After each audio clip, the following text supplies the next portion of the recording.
Okay, let's unpack this. Today, we are diving deep into BPC-157. Right.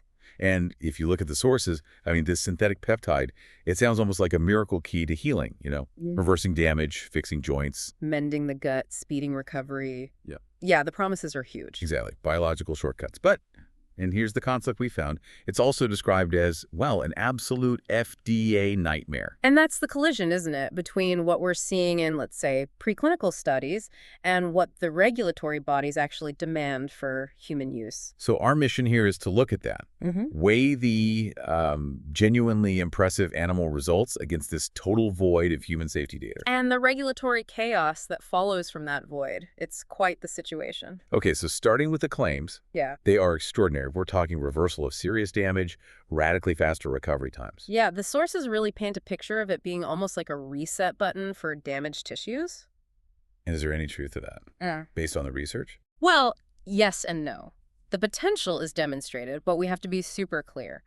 It's almost exclusively within rodent biology, rats mainly. Oh, okay. Studies do confirm BPC-157 successfully helps heal rats dealing with, like, severe surgical trauma, damage from toxins. So the research itself, in animals, it looks solid. The mechanism seems genuinely impressive. How it appears to trigger accelerated repair pathways in those models. Yes, it looks compelling. But there's always a but, isn't there? Here's the massive wall you hit.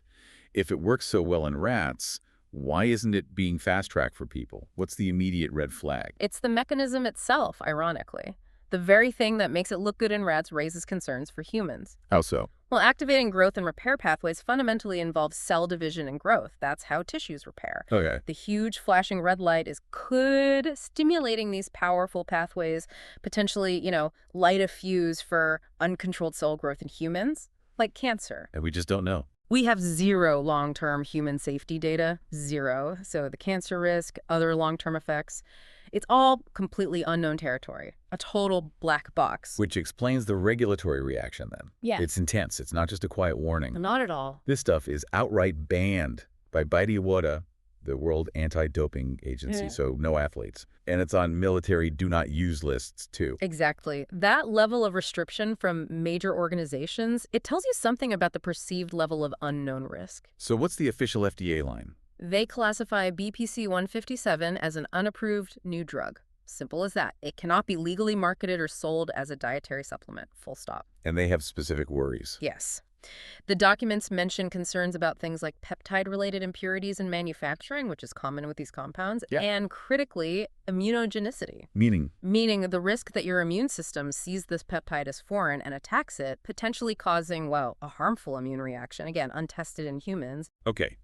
Unapproved, banned by sports bodies, military warnings.